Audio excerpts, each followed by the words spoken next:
नमस्कार दोस्तों, स्वागत है आपका लर्निफाई के यूट्यूब चैनल में। यह है अपनी संविधान सीरीज, जिसमें आज हम डिस्कस करने वाले हैं स्टेट लेजिस्लेचर यानी कि राज्य विधानमंडल के बारे में। देखिए, इसमें प्रीलिम्स और मेंस की एक हम कह सकते हैं कि बहुत कॉम्प्रहेंसिव कवरेज इसमें मिलेगी आपको। साथ ही साथ ये बाइलिंगुअल सीरीज है, यानी इसमें मैं आपको मटेरियल जो है वो इंग्लिश में होगा और मैं आपको समझाऊंगा हिंदी में। कुछ टेक्निकल टर्म जो है वो मैं आपको हिंदी में भी समझा दूंगा, है ना। इंग्लिश और हिंदी मीडियम दोनों इसको देख सकते हैं। देखिए, हिंदी मीडियम वाले बिल्कुल प्लीज़ ये मत सोचिएगा कि सर हिंदी में लिखा हुआ नहीं। देखिए, अगर आप ऐसा सोचते रहेंगे तो आपको अच्छा मटेरियल नहीं मिल पाएगा। हालांकि आपको हिंदी में शुद्ध हिंदी में मिल जाएगा, पर आप माने ना माने हिंदी में मटेरियल ही बहुत कम है, तो आपको एकदम वो वाली चीज़ें नहीं मिल पाएंगी जो आपको इंग्लिश में वो चीज़ें मिल सकती है। मैं समझा तो देखिए आपको हिंदी में रहा हूँ, टेक्निकल टर्म भी मैं आपको हिंदी में ही बताऊंगा, है ना। तो चलिए शुरू कर लेते हैं आज का लेक्चर। इसमें हम राज्य विधानमंडल के बारे में देखेंगे, और राज्य विधानमंडल में कौन कौन आ जाता है। तो सबसे पहले इसमें आ जाता है गवर्नर, और गवर्नर जो है ना, गवर्नर इसमें आ जाता है। और गवर्नर के साथ साथ इसमें लेजिस्लेचर के दो सदन भी आ जाते हैं, जिसमें है लेजिस्लेटिव असेंबली और दूसरा है लेजिस्लेटिव काउंसिल, यानी इसमें हम कह सकते हैं कि विधानसभा, और इसमें आ जाता है विधान परिषद। अब बताओ इसके सिवा आपको हिंदी और क्या चाहिए, है ना। चलिए, सबसे पहले यहां से हम देखना शुरू कर देते हैं कि क्या क्या क्या चीजें जो है हमें इसमें पढ़नी है। देखिए, भारत में एक फेडरल स्टेट है, उसकी व्यवस्था की गई है। भारत एक फेडरल स्टेट है, यानी संघीय देश है। क्या है? संघीय देश है भारत अपना। इसमें साथ ही साथ में संसदीय व्यवस्था की सरकार भी अपनाई गई है, पार्लियामेंट्री फॉर्म ऑफ गवर्नमेंट। ये क्या होती हैं, इनकी क्या विशेषताएं हैं, क्या मतलब है, ये सब कुछ मैं आपको ऑलरेडी बता चुका हूं। लेजिस्लेचर में देखिए अपने यहाँ दो प्रकार के लेजिस्लेचर दे रखे हैं। एक यूनियन लेवल पे है, यानी कि संसद। लेजिस्लेचर का मतलब क्या है? सर, विधायिका की बात हो रही है यहाँ, है ना। और एक राज्य लेवल पे है। तो सेंट्रल लेवल, यूनियन लेवल का जो है यानी संसद, वो ही ज्यादा इंपॉर्टेंट है, वहां से बहुत ज्यादा क्वेश्चन बनते हैं। ये भी इंपॉर्टेंट है, यहां से अक्सर देखा जाता है कि कम क्वेश्चन बनते हैं, मगर ज्यादा क्वेश्चन कहां से बनते हैं? संसद से बनते हैं। और संसद वाला मैंने बहुत डिटेल में, शायद 13-14 लेक्चर बनाए हैं उसके, इसलिए बने वो इतने सारे, क्योंकि बहुत डिटेल में जाके मैंने वो डिस्कस करा है। तो वो संसद वाला लेक्चर आप देख लीजिएगा। बाकी स्टेट वाले हम बात दोनों इनकी बात हम कर लेते हैं। अनुच्छेद 168 से लेकर 212 तक जो है यहां पर बात की गई है पार्ट 6 में। तो भाग कौन सा है? भाग 6 में बात की गई है, जिसमें इसके संगठन की बात की गई है ना। ऑर्गेनाइजेशन क्या है, उसके कंपोजिशन यानी संगठन की, ड्यूरेशन क्या होती है, इसके अधिकारी क्या होते हैं, साथ ही साथ पावर क्या होती है स्टेट लेजिस्लेचर की, इन सब के ऊपर बात करेंगे इसी लेक्चर में। और 168 से लेकर 212 अनुच्छेदों तक इसमें बात भी की गई है ना। तो स्टेट लेजिस्लेचर में देखिए दो हो गया अपना, एक तो गवर्नर, यहाँ पर आर लगा लेना, गवर्नर है। गवर्नर प्लस स्टेट लेजिस्लेचर में यहाँ पर स्टेट लेजिस्लेचर यानी जो राज्य विधानमंडल है, वो दो तरीके का हो सकता है ना। दो तरीके का सर, कौन सा? दो तरीके में आ सकता है कि एक तो देखो हो सकता है यूनिकैमरल, यानी कि यहां हम कह सकते हैं एक सदनीय, ठीक है साहब, एक सदनीय। या हो सकता है बाई कैमरल, यानी द्विसदनीय। अब इससे ज्यादा हिंदी क्या चाहिए? समझ गए सर? मतलब एक जहां पर विधानमंडल में सिर्फ विधानसभा ही हो, ये तो क्या हो गया सर? एक सदनीय हो गया। और एक ऐसा विधानमंडल हो जहां पर विधानसभा भी हो, ये दिख रहा है, ये जो व्हाइट में लिखा जा रहा है। अरे एक हो विधान परिषद, यानी लेजिस्लेटिव काउंसिल और लेजिस्लेटिव असेंबली, ये दोनों, वो हो गया यहां पर बाइकेमरल या द्विसदनीय विधायिका। तो सर, द्विसदनीय विधानमंडल कौन कौन से राज्यों में? पहले देखिए 7 राज्यों में हुआ करता था, जम्मू कश्मीर में भी था, पर जम्मू कश्मीर तो राज्य से हटाकर से क्या बना दिया गया? यूटी 2019 में। तो अब तो इसकी बात है नहीं। तो अब कितने राज्यों में है? 6 राज्यों में है। ये 6 राज्यों को आपको याद रखना है। 6 राज्यों में कौन से? तो देखो, इसको याद करने का तरीका देखिए मैं आपको बताता हूं। यहां पर आपको याद कैसे करेंगे? देखो, 3 तो साउथ वाले स्टेट ले लो। एक तो कर्नाटका, कर्नाटका से लगा हुआ तेलंगाना इसमें आ जाता है, तेलंगाना के साथ में आंध्र प्रदेश आ गया। 3 स्टेट हो गए। चलो, इसके बाद में यहां पर एक आ जाता है यूपी, यूपी से लगा हुआ बिहार, और प्लस यहां पर एक महाराष्ट्र भी आ जाता है। तो 3 और 3 6 जो है वो राज्यों में अभी अपने पास क्या देखने को मिल जाता है? द्विसदनीय विधायिका, यानी कि बाई कैमरल हाउसेस हमें मिल जाते हैं। इसमें जो विधान परिषद होता है वो अपर हाउस होता है, जैसे वहां पर क्या होता है? राज्यसभा, है ना। और यहां पर लोअर हाउस जो है वो विधानसभा हो जाती है, और वहां पर क्या होता है? लोकसभा हो जाती है। चलिए, इतना समझ में आ गया। देखिए, ये विधानसभा और ये जो है, ये राज्य विधानमंडल, ये कब लॉन्च किया गया था? तो मॉन्टेग्यू चेम्सफोर्ड सुधार है ना 1919 का अधिनियम, उससे उसके थ्रू ये लॉन्च किए गए थे। इस अधिनियम के बारे में भी मैंने डिटेल से समझा रखा है और पॉलिटी की सीरीज में पहला ही लेक्चर है, तो जितने भी जो अधिनियम है इंपॉर्टेंट वो सारे मैंने बता रखे हैं और वहाँ से क्वेश्चन बनते हैं देखो। और फिर 1935 के अधिनियम के द्वारा इसमें कुछ जो है वो एक्सटेंड भी इसको किया जाता है। चलिए किस प्रकार से जो है इनका क्रिएशन किया जा सकता है और किस प्रकार से अबोलिशन किया जा सकता है सेकंड चैम्बर का। सेकंड चैम्बर का मतलब क्या हो गया, विधान परिषद, यानी कि कौन से प्रावधानों के अनुसार विधान परिषद बनाया जाता है। भाई देखिए 6 राज्यों में तो विधान परिषद है, बाकी के में क्यों नहीं है। तो ये विधान परिषद कैसे बनाया जा सकता है और कैसे इस विधान परिषद को समाप्त किया जा सकता है, इससे रिलेटेड कुछ प्रावधान हम देखेंगे। इसकी चर्चा की जाती है अनुच्छेद 169 में। कहां पर की गई है, तो इसकी चर्चा यहां पर की गई है अनुच्छेद 169 में। अनुच्छेद 169 में क्या की गई है कि जो राज्य विधानसभा है, स्टेट लेजिस्लेटिव असेंबली, विधानसभा एक रिजोल्यूशन पास करेगी। किससे पास करेगी सर, विशेष बहुमत से करेगी। किससे करेगी, विशेष बहुमत से, स्पेशल मेजोरिटी से, एक बहुमत से ये रिजोल्यूशन पारित करेगी, प्रस्ताव पारित कर देगी, जिसमें विशेष बहुमत तो हो, साथ ही साथ जो जितने भी उसमें जो मेंबर हैं असेंबली के, विधानसभा के, उसके आधे सदस्यों का बहुमत भी हो। जैसे कि मान लीजिए अगर किसी में 500 है तो बहुमत तो जितना है उपस्थित और मतदान देने वाले का उतना 2/3 तो चाहिए, साथ ही साथ जो है इसके आधे यानी 250 से कम तो वो आदमी होने ही नहीं चाहिए, है ना। चलिए तो यहां से ये प्रस्ताव पारित करेगा और ये प्रस्ताव जो है बाद में जाएगा यहां पर किसके पास में, संसद के पास में। किसके पास जाएगा, ये संसद के पास में ये प्रस्ताव जाएगा और फिर संसद साधारण बहुमत से, किससे, साधारण बहुमत से अगर पास कर दे तो यहां पर जो है वह उस राज्य में लेजिस्लेटिव असेंबली यानी विधान परिषद जो है उसका निर्माण हो सकता है। और पार्लियामेंट इसको बनाती है साधारण बहुमत से, और पार्लियामेंट ही साधारण बहुमत से इसको हटा सकती है ना। इसकी जो प्रोसेस है इसको हटाने की और ये करने की, इसे संविधान संशोधन नहीं माना जाता है ना। चलो अगला आ जाता है, यहां पर हम कंपोजिशन देख लेते हैं। क्या देख लेते हैं, कंपोजिशन यानी संगठन। संगठन संगठन क्या है, यानी कि दोनों हाउसेस में इनकी संख्या कितनी कितनी है। देखिए यहां से आपको ये इजी सा लग रहा होगा पर यहां से क्वेश्चन बनते हैं। देखिए सबसे पहले हम विधानसभा के देख लेते हैं। ये विधानसभा है, ये विधान परिषद है। हिंदी मीडियम वालों के लिए इतनी मेहनत। चलिए विधान परिषद, विधानसभा में मिनिमम सदस्य हो सकते हैं इसमें 60 और मैक्सिमम कितने हो सकते हैं 500। देखो यहां से क्वेश्चन भी बना है और मैं आपको दिखाऊंगा अभी कि यहां से क्वेश्चन बना है कि नहीं बना है ना। इसी लेक्चर में लास्ट में मैं आपको पीवाईक्यूज भी दिखाऊंगा। चलिए मिनिमम 60 हो सकते हैं और मैक्सिमम कितने हो सकते हैं 500। चलो इसका कुछ अपवाद भी है। सर क्या अपवाद है, अगर अरुणाचल प्रदेश, सिक्किम और गोवा इनमें कितने कितने हैं, इनमें सिर्फ 30 है क्योंकि छोटे छोटे हैं ये राज्य हैं। अगर मिजोरम में 40 है और नागालैंड में 46 है, समझ रहे हो। तो कभी क्वेश्चन बन जाए कि 60 ही हो सकती है, इसे कम नहीं होगी, तो फिर भैया ऐसा बात नहीं है क्योंकि इससे कम भी कुछ में है, मगर संविधान के अनुसार 60 ही मिनिमम बताइए। ये तो अपवाद है और अपवाद कोई नियम नहीं होता। चलिए लेजिस्लेटिव असेंबली में कितनी हो सकती है मिनिमम विधान परिषद में, देखो मिनिमम इसमें हो सकती है 40। कितनी हो सकती है मिनिमम 40 हो सकती है। और अधिकतम जो है वो लिखी नहीं गई है, अधिकतम कितनी होगी भाई, जितनी भी विधानसभा में सदस्य हैं उसका 1/3, इससे ज्यादा नहीं हो सकता। ये 1/3 के ऊपर फोकस करना, याद रखना, इस 1/3 को मत भूल जाना। यहां से क्वेश्चन बनते हैं कि कितने हैं 1/3 और या हाफ, कुछ ऐसा कंफ्यूज करके दे देंगे। इसमें क्वेश्चन बना भी मैं आपको दिखाऊंगा अभी से, है ना। तो इसमें क्या हो गया कि भाई साहब यहां पर विधानसभा की 1/3 मैक्सिमम होगी और मिनिमम कितनी हो जाएगी, मिनिमम हो जाएगी 40। और एक्चुअल जो है वो कौन निर्धारित करता था, वो पार्लियामेंट जो है वो फिक्स कर देती है इसकी सदस्य संख्या, है ना। चलो इलेक्शन कैसे होता है इन दोनों के मेंबर्स का, है ना, यानी कि चुनाव। चुनाव कैसे होता है, तो आप सबको पता है कि भाई विधानसभा का चुनाव तो सीधा सीधा जो है यहाँ पर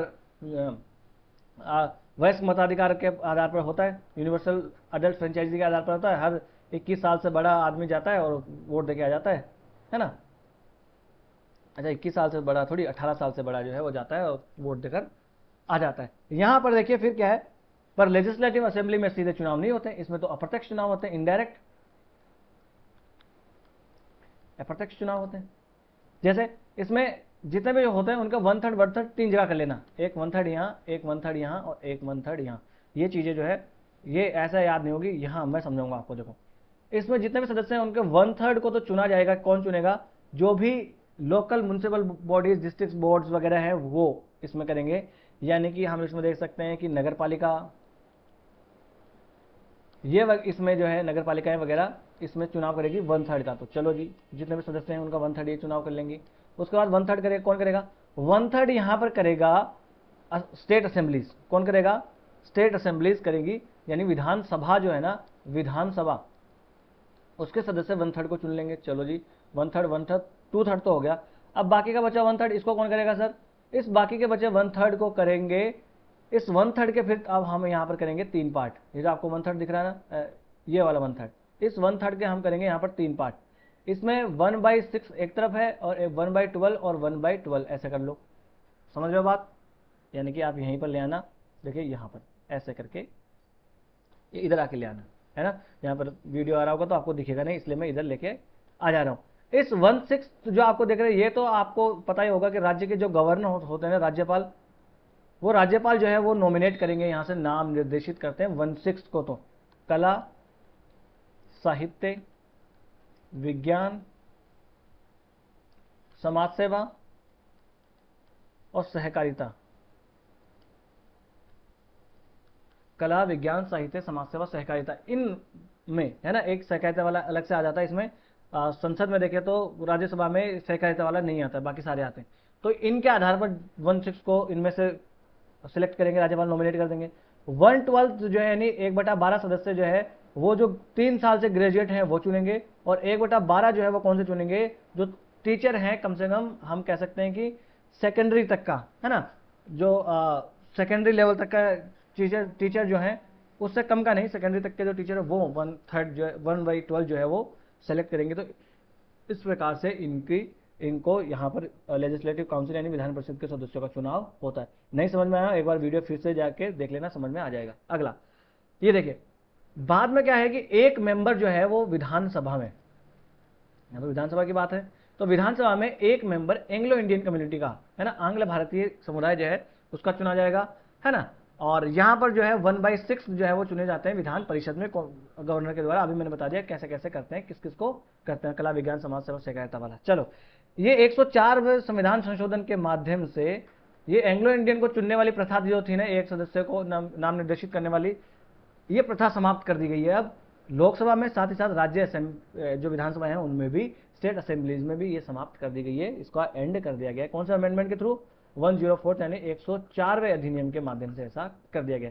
चलो साहब, इनके ड्यूरेशन, कार्यकाल कितना होता है ना, विधान परिषद का और विधानसभा का कार्यकाल? तो देखो, विधान परिषद का कार्यकाल तो 5 साल का होता है ना, जिससे पहली बैठक होती है उससे लेकर 5 वर्ष तक का इसका कार्यकाल होता है। इससे पहले भी गवर्नर जो है वो इसको भंग कर सकते हैं, जो राज्यपाल है इसको भंग कर सकते हैं कभी भी जब उनका मन करे, पर कभी भी मन करेगा मतलब यही है, जब तक कि सरकार को विश्वास मत हासिल है तब तक वो नहीं कर सकते। अगला जो है, इसको 1 साल में एक बार के लिए, है ना, यानी कि एक बार में 1 वर्ष के लिए इसको कार्यकाल एक्सटेंड भी किया जा सकता है। कब सर? जब नेशनल इमरजेंसी लगी हो, है ना, यानी राष्ट्रीय आपातकाल लगा हो तब। और ये कैसा होता है, ये सब आपातकाल वाले लेक्चर में मैंने आपको अच्छे से बता रखा है। ऐसा किया जा सकता है, किया जा सकता है कि नहीं किया जा सकता? बिल्कुल।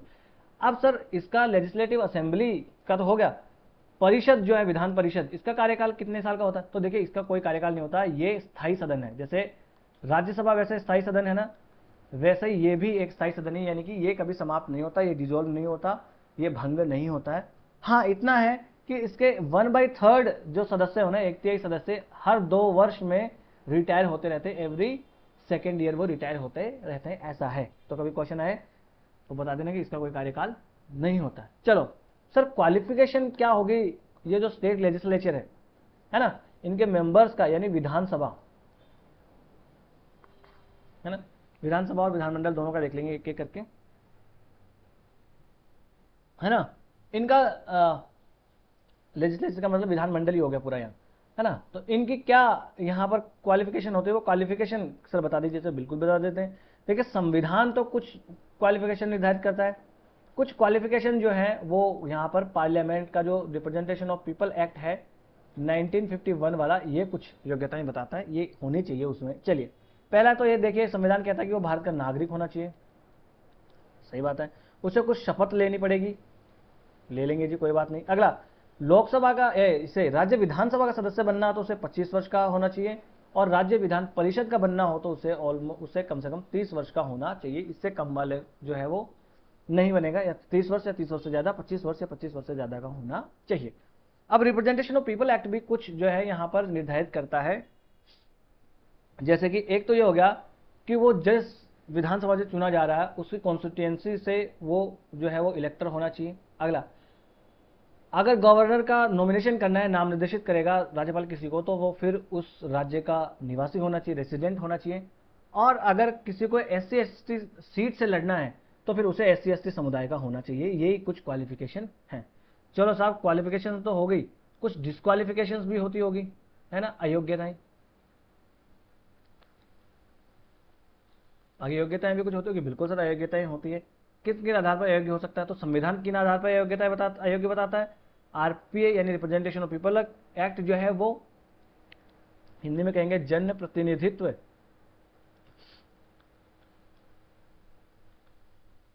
अधिनियम।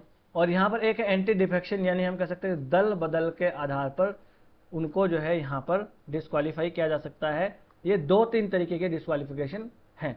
सबसे पहला आ जाता है कि संविधान में क्या डिस्क्वालिफिकेशन बता रखा है। तो एक तो यहां पर लाभ का पद, ऑफिस ऑफ प्रॉफिट की बात है कि भैया अगर कोई ऑफिस ऑफ प्रॉफिट को होल्ड करेगा तो लाभ का पद धारण करेगा तो वो नहीं बना, वो जो है वो डिस्क्वालीफाई होगा। अच्छा, लाभ का पद क्या होगा इसकी परिभाषा संविधान में नहीं है ना, इसके अलग से एक्ट बनाकर बताया गया है ना। या तो वो दिवालिया हो जाए,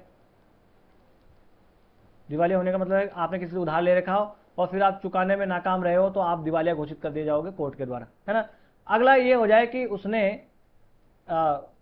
वो भारत का नागरिक ही ना रहा हो, वो भारत का नागरिक नहीं है। जैसे मान लो कि अक्षय कुमार है, तो नागरिक, क्या वो भारत में जो है वो चुनाव लड़ सकता है? नहीं लड़ सकता, क्योंकि वो भारत का नागरिक नहीं है, वो तो कनाडा का नागरिक है, तो वो भारत में चुनाव नहीं लड़ सकता है। ये वाली चीजें। अगला, पागल नहीं होना चाहिए भाई, अनसाउंड माइंड का नहीं होना चाहिए। पता लगे पागल आदमी को आप कहने लगो कि इसको विधानसभा का सदस्य बना दो, पागल आदमी क्या जनता का प्रतिनिधित्व करेगा, वो तो अपना पत्थर फेंकेगा उठा उठाई। और रिप्रेजेंटेशन ऑफ पीपल एक्ट में जो है वो बताई गई है, जो सेम पार्लियामेंट वाले मामले में है ना, संसद के मामले में जो वहां पर अयोग्यता है वो सब इसमें है ना। वो चुनाव का ब्यौरा नहीं देने वाला, और ये सब मैंने आपको पीछे पढ़ा रखा है, तो वही है सेम, दोबारा दोहराने का कोई मतलब यहाँ पर है नहीं है कि चुनाव का ब्यौरा नहीं दिया, अगर वो जातिवादी ये कोई द्वेष फैला रहा है, वो भ्रष्टाचार का दोषी पाया गया है, यही सब चीजें वाला उसमें। अगला है एंटी डिफेक्शन दल बदल के आधार पर, 10th शेड्यूल यानी 10वीं अनुसूची, और ये है 52वां संविधान संशोधन 1985। ये याद रखना है, इतनी सारी चीजें आपको। दल बदल के आधार पर अगर किसी को अब दोषी पाया जाता है तो फिर वो भी यहाँ पर चुनाव नहीं लड़ पाएगा। ठीक है सर, जब भी दल बदल के आधार पर ये चुनाव अयोग्यता का सवाल पैदा होगा तो इसका निर्धारण कौन करेगा? तो इसका निर्धारण देखिए, अगर बात है विधानसभा की, अगर बात विधानसभा की है तो करेंगे अध्यक्ष, और अगर बात है लेजिस्लेटिव असेंबली यानी विधान परिषद की तो वहां के सभापति करेंगे। ऐसा सेम जो है वो हम कहें कि संसद के मामले में भी सेम ऐसा ही होता है ना। और इसके ऊपर देखिए जुडिशियल रिव्यू किया जा सकता है, यानी अगर ये द्वेषपूर्ण रहा तो इसको जुडिशियल रिव्यू किया जा सकता है। चलो, उसके बाद में जो है सीट जो है उसकी रिक्तता कैसे हो सकती है, यानी वैकेंशन जो है वो सीट की कह सकते हैं, सीट और कैसे खाली हो सकती है, किन किन मामलों में जो है किसी मेंबर से सीट यहाँ पर खाली करवाई जा सकती है। तो सबसे पहले आ जाता है एक तो डबल मेंबरशिप, यानी किसी आदमी के पास डबल मेंबरशिप होगी, यानी कि वो 2 सदनों का सदस्य हो गया, है ना, यानी वो विधान सभा का भी सदस्य बन गया प्लस विधान परिषद का भी।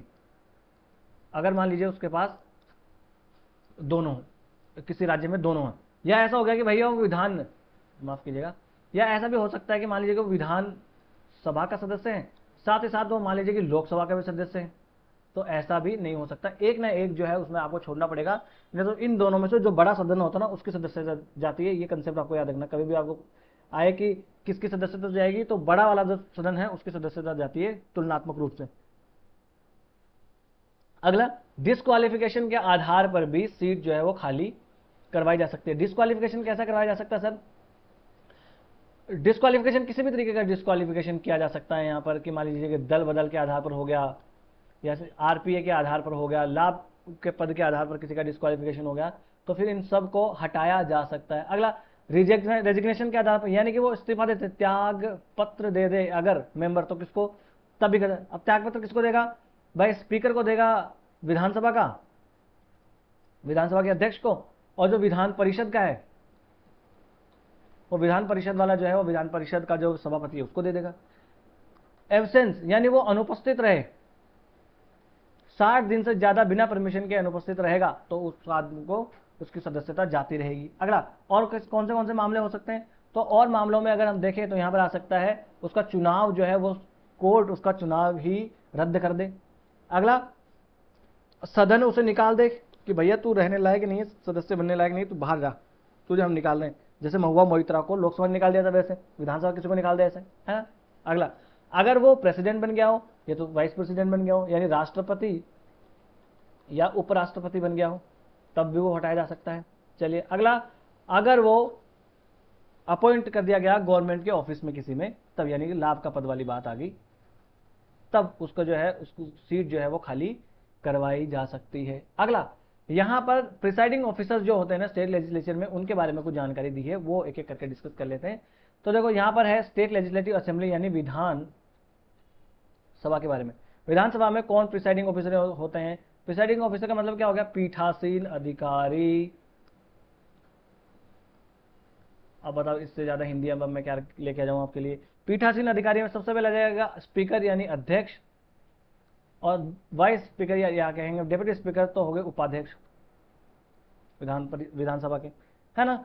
तो देखो इनका चुनाव कैसे होगा, तो सदस्यों के बीच में से, दोनों का चुनाव जो है सदस्यों के बीच में से होता है। तो देखना राज्यसभा में वहां पर राज्यसभा के सभापति जो है उनका चुनाव वगैरह डायरेक्ट जो है उनके सदस्यों में से नहीं किया जाता है, ये वाली याद रखना, है ना। लोकसभा का तो किया जाता है, राज्यसभा वाला नहीं किया जाता। चलो, उपसभापति का चुनाव सभापति का चुनाव दोनों मेंबर के बीच में से होगा, और इनका टर्म कब तक होगा, तो मतलब जितना असेंबली का लाइफ टाइम है उस तक होगा, और असेंबली के लाइफ टाइम यानी असेंबली खत्म होगी, डिजोल्व होगी, तब भी इनका जो अध्यक्ष है इनका कार्यकाल समाप्त नहीं होता है, ये तब तक पद पर बने रहेंगे जब तक कि नया अध्यक्ष जो है वो आकर नहीं बैठ जाता है।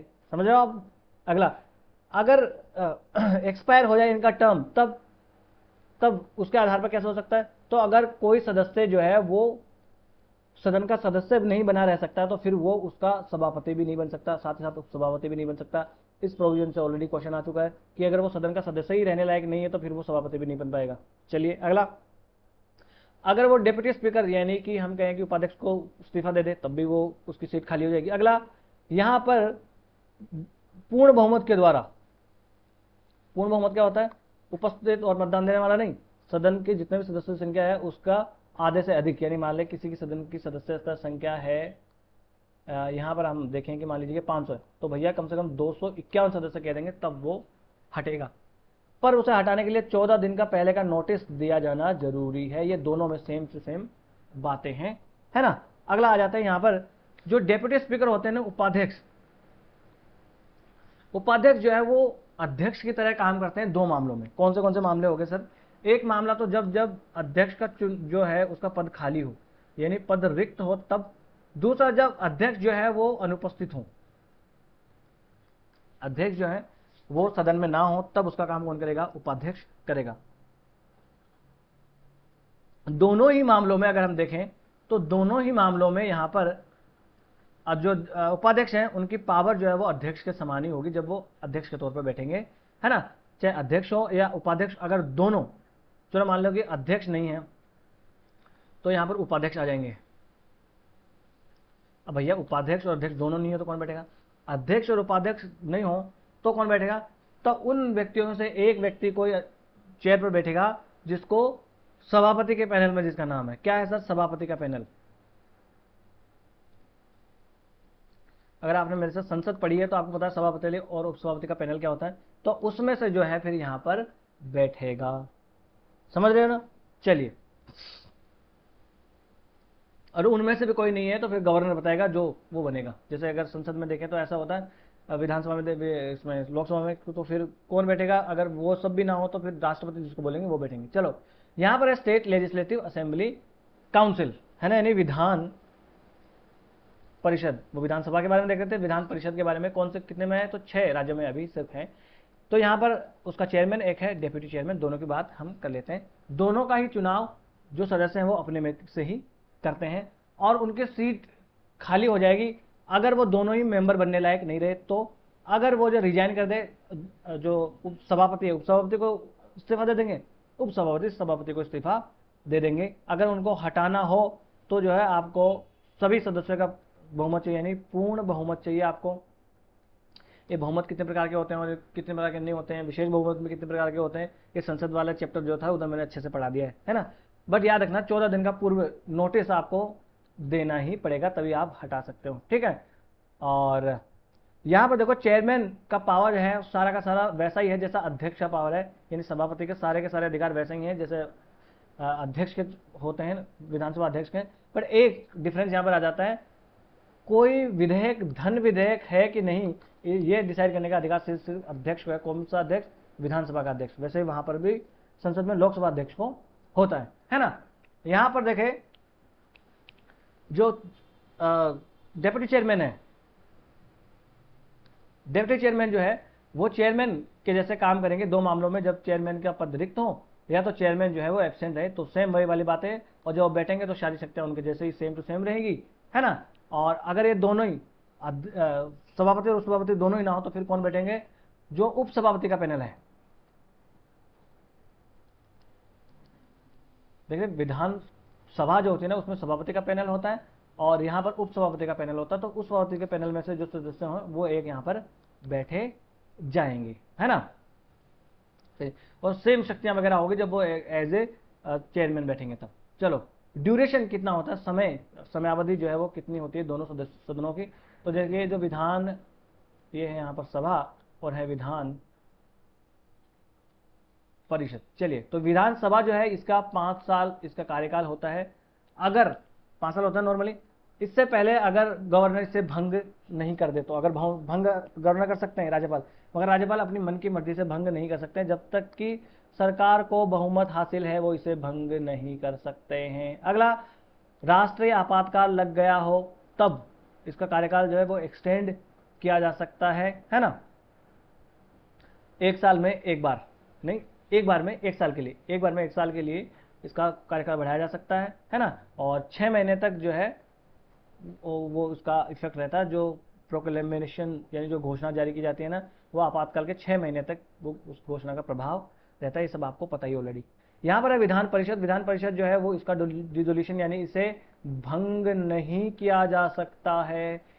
बस इसमें क्या होता है कि इसका 1/3 यानी 1/3 जो सदस्य होते हैं ना वो हर 2 साल में रिटायर होते रहते हैं। हर 2 साल में वो सदस्य रिटायर होते रहते हैं। वो एक परमानेंट बॉडी है विधान परिषद, जैसे कि राज्यसभा है वैसे ये भी एक परमानेंट बॉडी है ना। इसके जो सत्र होते हैं, इसके सत्र भी जो है वो वैसे होते हैं जैसे कि संसद के सत्र होते हैं ना, वैसे सेम टू सेम इसके भी सत्र होते हैं विधानमंडल के। चलिए यहां पर देखिए मनी बिल के मामले में, देखिए बिल्स वगैरह जो यहां पर प्रेजेंट किए जाते हैं संसद में और राज्य विधानसभा में सेम ही होता है दोनों, बस एक अंतर थोड़ा सा होता है ना। तो धन विधेयक के मामले में थोड़ा सा क्या डिफरेंस है वो हम देख लेते हैं। देखिए अगर मामला आ जाए, पेन चेंज कर लेते हैं, ये संसद के मामले में अगर मनी बिल आ जाता है ना, तो वो मनी बिल जो है पास कर दिया जाता है संसद के द्वारा और उसके बाद में किसके पास भेजा जाता है? राष्ट्रपति के पास भेजा जाता है।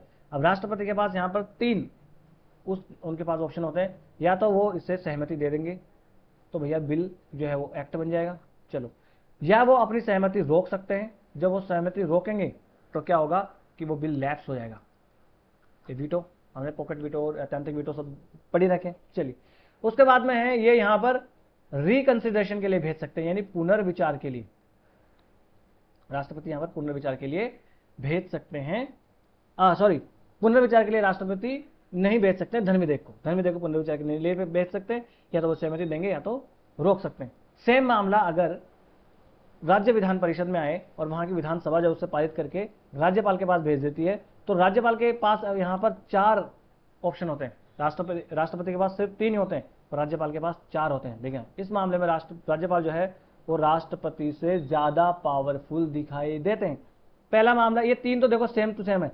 पहला वो सहमति देंगे, दूसरा वो सहमति रोक लेंगे, तीसरा जो है वो पुनर्विचार के लिए नहीं भेज पाएंगे, पुनर्विचार के लिए नहीं भेज सकते हैं।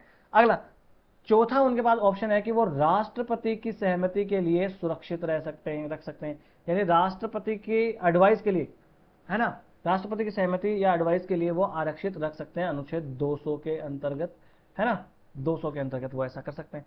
अब ये मामला राष्ट्रपति के पास चला गया तो अब सारा का सारा मामला राष्ट्रपति देखेंगे, राज्यपाल का मामला यहाँ पर खत्म हो जाता है। ये क्वेश्चन आ जाता है, एक बार मामला राष्ट्रपति के पास चला गया तो फिर वो असेंट डिसेंट जो देना है वो राष्ट्रपति देंगे, राज्यपाल से कोई मतलब नहीं है। अब राष्ट्रपति इस धन विधेयक का क्या कर सकते हैं, वो इसके ऊपर अपनी सहमति रोक सकते हैं, सॉरी सहमति दे देंगे, दूसरा सहमति रोक सकते हैं, पर याद रखना राष्ट्रपति से पुनर्विचार के लिए नहीं भेज सकते हैं, याद रखना, समझ रहे हो। तो ये यहाँ पर थोड़ा सा डिफरेंस है क्योंकि यहाँ पर राष्ट्रपति की सहमति के लिए सुरक्षित रखा जा सकता है। चलिए मनी बिल को छोड़कर और दूसरे विधेयक हैं उनमें क्या डिफरेंस है वो देख लेते हैं। तो देखिए अगर जो विधेयक है उनके मामले में डेडलॉक आ जाए, अगर दो विधेयक है उनके मामले में डेडलॉक आ जाए, देखिए संविधान संशोधन विधेयक है उनमें तो देखिए संयुक्त बैठक बुलाई नहीं जा सकती, माफ कीजिएगा, उनमें संयुक्त बैठक बुलाई नहीं जा सकती, धन विधेयक में भी संयुक्त बैठक नहीं बुलाई जा सकती है। बाकी साधारण ये क्वेश्चन सब बने हुए हैं, प्लस वित्त विधेयक जो होते हैं ना उनमें यहाँ पर संयुक्त बैठक बुलाई जा सकती है। जब यहाँ पर जो है वो डेडलॉक की स्थिति उत्पन्न हो जाती है तो उस डेडलॉक की स्थिति को समाप्त करने के लिए क्या क्या किया जा सकता है वो देखो। जब डेडलॉक आ जाता है ना, उस डेडलॉक की समाप्ति के लिए क्या कर सकता है फर्स्ट हाउस। और ये डेडलॉक आता कब है, डेडलॉक आता है कि जब पहला सदन पास करके दूसरे सदन के पास भेज दे और दूसरा सदन उस बिल को रिजेक्ट कर दे, या तो उसमें कुछ ऐसे संशोधन वो जो है वो प्रपोज करे जो संशोधन एक्सेप्ट करने लायक नहीं है पहले सदन के द्वारा। चलो दूसरा, तीसरी कंडीशन हो सकता है कि वो 6 महीने तक रोक के ही रख ले, ये हो सकता है संसद के मामले में। ये क्या होता है, संसद के मामले में दूसरा सदन 6 महीने तक रोक सकता है। जैसे मान लो कि लोकसभा से कोई बिल गया राज्यसभा के पास, राज्यसभा ने मान लो कि 6 महीने के लिए रोक लिया तो डेडलॉक की स्थिति उत्पन्न हो गई, है ना। चलो अब हम देखें तो ऐसा सेम टू सेम मामला विधान मंडल में आ जाए तो क्या होगा, विधान परिषद ने मान लीजिए कि मामला जो बिल है वो पास किया और विधान परिषद के पास में भेज दिया। विधान परिषद जो है वो क्या कर सकते हैं, बिल को रिजेक्ट कर सकती है वो। अच्छा विधान परिषद बिल को रिजेक्ट कर देंगे तब, अच्छा डेडलॉक की स्थिति कब आएगी, ये वाली बात हो रही है। डेडलॉक की स्थिति कब उत्पन्न हो सकती है, मान लीजिए कि विधानसभा ने बिल पारित किया और विधानमंडल के पास, विधान परिषद के पास भेज दिया, है ना, लेजिस्लेटिव असेंबली के पास भेज दिया और लेजिस्लेटिव असेंबली जो है वो बिल को रिजेक्ट कर दे तो डेडलॉक की स्थिति उत्पन्न हो गई। चलो अगला, लेजिस्लेटिव असेंबली यानी विधान परिषद कुछ ऐसे अमेंडमेंट बताए जो विधानसभा यानी कि लेजिस्लेटिव असेंबली उनको माने नहीं तो डेडलॉक की स्थिति उत्पन्न होगी। तीसरा यहाँ पर देखिए 6 महीने नहीं, यहाँ पर 3 महीने, कितने महीने भैया, 3 महीने तक रोक कर रख सकती है विधान परिषद। तो देखो ये डिफरेंस है, यहाँ पर जो राज्यसभा है वो 6 महीने तक रोक सकते हैं और यहाँ पर विधान परिषद जो है वो सिर्फ 3 महीने के लिए रोक सकती है, समझ गए। चलो अब डेडलॉक की स्थिति आ गई तो सर डेडलॉक की स्थिति को समाप्त करने के लिए क्या करना पड़ेगा, तो भैया डेडलॉक की स्थिति को समाप्त करना है तो भैया ज्वाइंट सिटिंग संयुक्त अधिवेशन या संयुक्त सत्र बुलाया जाएगा, है ना। कौन से में नहीं बुलाया जा सकता, संविधान संशोधन और धन विधेयक में नहीं जो है वो बुलाया जा सकता। चलो है ना, यहां पर देखो लोकसभा जो है can not override the Rajya Sabha by passing the bill for the second time, है ना। तो देखो यहां पर ऐसा, अगर इस डेडलॉक को समाप्त करना हो तो संयुक्त बैठक बुलानी ही पड़ेगी, है ना। ऐसा नहीं कर सकते कि विधानसभा जो है वो दोबारा से बिल पारित कर दे तो फिर दोबारा जो है वो राज्यसभा को, लोकसभा दोबारा बिल पारित कर दे और दोबारा राज्यसभा को वो स्वीकार करना ही पड़ेगा, ऐसा यहाँ पर नहीं होगा, समझो। पर देखो यहाँ पर संविधान जो है ना राज्य विधानमंडल के मामले में संयुक्त बैठक की कोई बात नहीं करता है, यानी राज्य विधानमंडल में संयुक्त बैठक का कोई प्रावधान ही नहीं है। सर ये तो बड़ी खतरनाक समस्या होगी, वहां पर संयुक्त बैठक का कोई प्रावधान ही नहीं है तो फिर डेडलॉक समाप्त कैसे होगा। सर डेडलॉक समाप्त करने के लिए वहां पर एक जो है तरकीब लगाई गई है, एक अलग से प्रावधान उसमें यह है कि मान लीजिए कि विधानसभा ने बिल पारित किया और विधान परिषद के पास भेज दिया। परिषद ने देखो पहली बार में 3 महीने तक रोक लिया था और सेम बिल जो है वो विधान परिषद को दोबारा भेज दे तो अब जैसे यहाँ पर राज्यसभा दोबारा भी 6 महीने तक रोक के रख सकती है, पर यहाँ पर अब विधान परिषद दोबारा 6 महीने के लिए रोक नहीं सकती। इस सेम बिल को अब विधान जो परिषद है वो 1 महीने के लिए ही रोक सकती है, समझ रहे हो, 1 महीने के लिए ही रोक सकती है, इससे ज्यादा नहीं रोक सकती। तो कुल मिलाकर टोटल 4 महीने के लिए ही विधान परिषद रोक सकती है, इससे ज्यादा नहीं रोक सकती। उसके बाद 4 महीने के बाद वो अपने आप पारित मान लिया जाएगा, है ना। चलो, दोबारा जब ये बिल पारित करके जो है वो विधान परिषद के पास भेजा जाता है, तो क्या होगा कि वो बिल रिजेक्ट कर दे भले ही विधान परिषद, है ना, या फिर वो कुछ अमेंडमेंट बताएं, या अगर वो पास नहीं करे 1 महीने तक, कोई सा भी मामला हो, है ना, इनमें से कोई भी मामला हो, बिल जो है वो दोनों सदनों से पारित मान लिया जाता है। जैसे वो 1 महीने समाप्त होगा, यानी टोटल 4 महीने हो जाएंगे, बिल पारित मान लिया जाएगा, चाहे वो रिजेक्ट करे, चाहे वो कुछ अमेंडमेंट उसमें प्रपोज करें। मगर देखिए, राज्यसभा इस मामले में ज्यादा पावरफुल है। राज्यसभा के मामले में ऐसा काम जो है वो शॉर्टकट नहीं अपनाया जा सकता है ना। यह मैकेनिज्म जो है वो डेडलॉक को समाप्त करने के लिए ही यहां पर किया गया है ना। और अगर मान लीजिए कि यह मामला तब लागू होता जब राज्य विधानसभा जो है, विधानसभा बिल पारित करके विधान परिषद को भेजे तब। और मान लीजिए विधान परिषद पहले बिल पारित कर रहा है और विधानसभा को भेज रहा है, तब क्या होगा, तब विधानसभा ने कह दिया कि भैया हम उसको पारित नहीं करेंगे, रिजेक्ट कर दे, तो फिर वो बिल समाप्त हो जाता है, फिर ये पारित मामला लागू नहीं होता। यानी कि राज्य विधानमंडल के मामले में विधानसभा ज्यादा पावरफुल है विधान परिषद से। चलो, 2 बार रोक सकता है, और टोटल 4 महीने के लिए, पहली बार में 3 महीने के लिए और दूसरी बार में 1 महीने के लिए ही रोक सकता है राज्य विधान परिषद, इससे ज्यादा नहीं रोक सकता।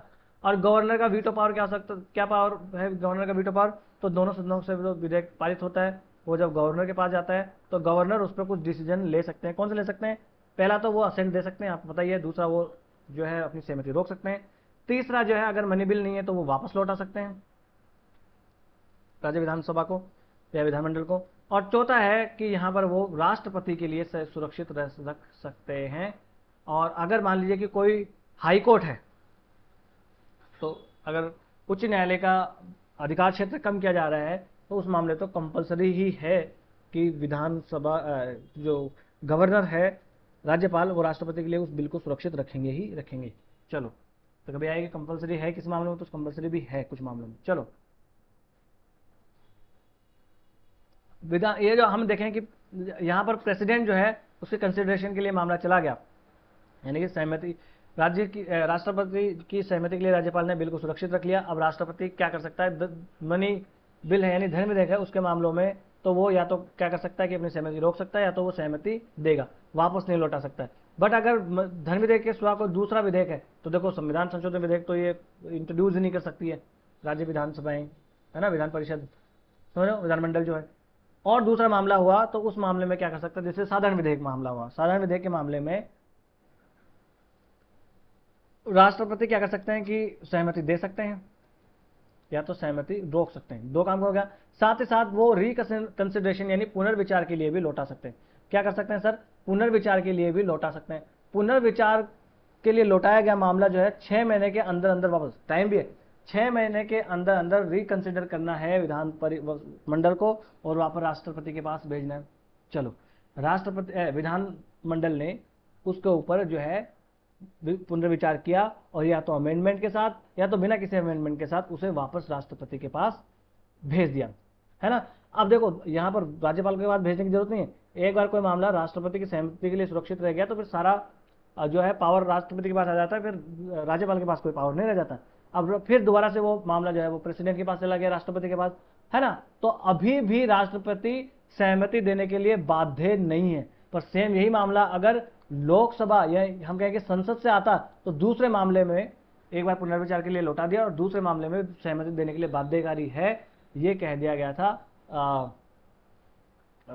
44वें संविधान संशोधन अधिनियम के माध्यम से, समझ रहे हो। तो इन दोनों विधेयक में एक फर्क है कि अगर राज्य विधानमंडल का मामला है तो राष्ट्रपति दूसरी बार में भी सहमति देने के लिए बाध्य नहीं है, और अगर संसद का मामला होता है तो दूसरी बार में राष्ट्रपति सहमति देने के लिए बाध्य यहां पर हो जाते हैं, है ना। एक बार मामला राष्ट्रपति के पास चला गया, फिर राज्यपाल का कोई यहाँ पर रोल नहीं रह जाता। ये देखो, पूरी की पूरी मैंने स्टेट लेजिस्लेचर आपको पढ़ा दिया, राज्य विधानमंडल पढ़ा दिया, इनसे रिलेटेड कैसे क्वेश्चन आते हैं। हालांकि कम क्वेश्चन आते हैं, हम संसद से तुलना करें तो संसद से भर भर के क्वेश्चन आते हैं, इनसे कम क्वेश्चन पूछे जाते हैं, मगर फिर भी पूछे जाते हैं। एक एक करके क्वेश्चन भी हम 3 4 5 क्वेश्चन देख लेते हैं। चलो, with reference to the legislative assembly, एक बार वीडियो का आप पूरी पॉज कर लो और अटेम्प्ट कर लो, फिर मैं आपको समझाता हूँ क्या ये कहना चाह रहा। चलिए, क्या कह रहा है, देखो, ये है कि भाई जो विधानसभा है उसके मामले में कुछ आपको कथनों पर विचार करना है। पहला है कि गवर्नर जो है वो कस्टमरी एड्रेस करते हैं मेंबर्स ऑफ द हाउस जब पहला कमेंसमेंट होता है, पहला सेशन का, है ना, यानी पहला सत्र जब होता है उसका, है ना, और पहले साल का जो होता हो, है ना। तो बिल्कुल सही बात है सर, करते हैं। राष्ट्रपति भी करते हैं विधान संसद के मामले में, और यहाँ पर गवर्नर करते हैं, दोनों करते हैं। पहला सत्र किसी विधानसभा का पहला सत्र, और साथ ही साथ पहले किसी साल का पहला सत्र, उनको वो संबोधित करते हैं, आपने भी देखा होगा। दूसरा सदन क्या कहता है, अगर किसी मामले पर मान लीजिए कि जो राज्य विधानसभा है उसके पास कोई रूल नहीं है किसी मामले पर, तो फिर ऐसे मामलों में उस मामले में जो राज्य विधान परिषद है, जो विधानसभा है, वो लोकसभा के जो रूल है उसको फॉलो करेगी। ये वाला ऑप्शन है ना।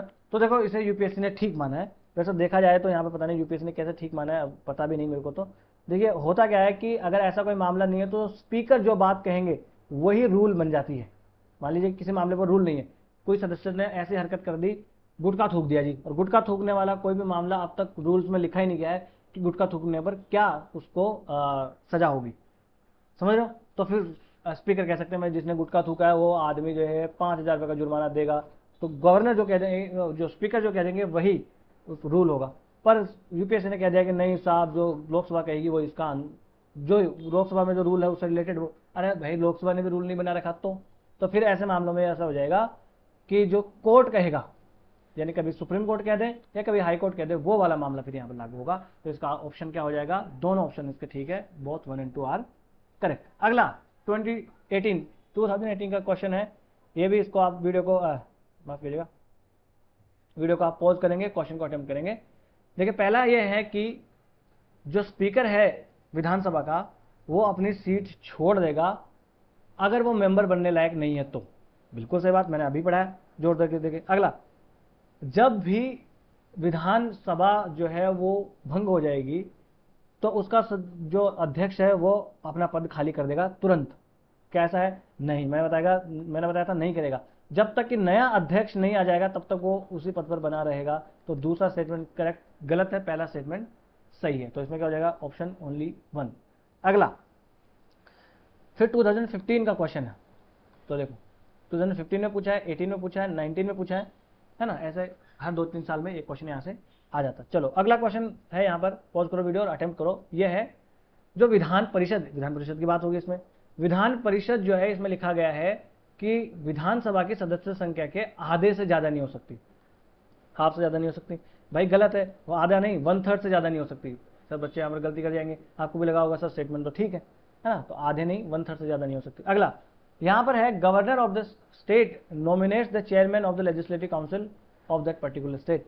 तो यानी कि वहां की जो विधान परिषद है उसके चेयरमैन यानी वहां के सभापति को क्या नाम निर्देशित किया जाता है, नियुक्त किया जाता है वहां के राज्यपाल के द्वारा?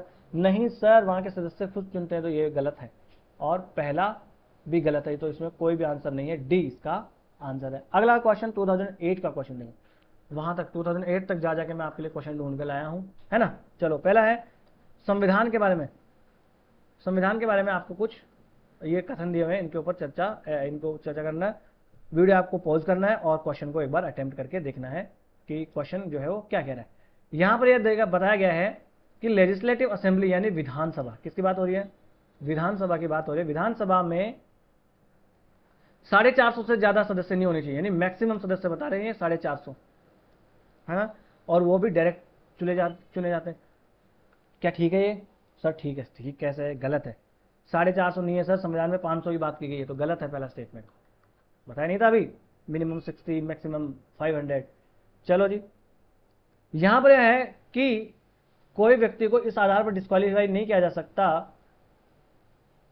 कि वो 25 साल से नीचे है ना। तो बिल्कुल ये गलत बात है। अगर कोई आदमी 25 साल से नीचे है तो फिर उसको डिस्क्वालीफाई किया जा सकता है। A person shall not be disqualified to be chosen to fill a seat in the legislative assembly of state if she or he is less than 25 year of age. नहीं, तो मैंने बताया था आपको क्वालिफिकेशन, तो भैया विधानसभा के मामले में तो कितनी होनी चाहिए, 25 साल, और परिषद के मामले में कितनी होनी चाहिए सर, 30 साल। ऐसे लोकसभा के मामले में जो है वो होनी चाहिए 25, और राज्यसभा के मामले में कितनी होनी चाहिए 30 वर्ष होनी चाहिए। तो देखो कितना इजी सा क्वेश्चन है। अब इससे इजी क्वेश्चन भी सर क्या लेके आएगी यूपीएससी आपके लिए, है ना।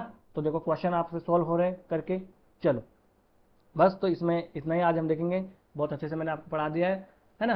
बाकी अगली ये जो संविधान सीरीज है इसमें बहुत डिटेल से ऐसे पीवाईक्यूज के एनालिसिस के साथ आपको पढ़ाएंगे। आगे अगला चैप्टर आएगा शायद से हाई कोर्ट, हम अगले लेक्चर में पढ़ेंगे। तो चलिए आज का लेक्चर यहीं समाप्त कर लेते हैं। इस लेक्चर की अगर आपको पीडीएफ चाहिए तो आप मुझे अगर कहेंगे तभी दूंगा, ऐसे नहीं दूंगा। तो अब मैं आपको लर्निफाई अनलॉकिंग नॉलेज के नाम से टेलीग्राम पे अपना चैनल है, वहाँ दे सकता हूँ, और यहाँ से आप स्कैन कर सकते हैं। डिस्क्रिप्शन बॉक्स में लिंक भी दिया हुआ है। वीडियो अगर आपको अच्छा लगा हो तो लाइक कर दीजिए और चैनल को सब्सक्राइब कर लीजिए। और भी आपको कोई भाई बंधु मित्र सका दोस्त हो तो आप अवश्य चैनल को रिकमेंड करें। और आपको कोई सलाह देनी हो या लेनी हो तो आप हमें अवश्य कमेंट बॉक्स में लिखें, और बड़े ही लोकतांत्रिक ढंग से हम अपने छोटे से परिवार को आगे बढ़ाएंगे। नमस्ते, धन्यवाद।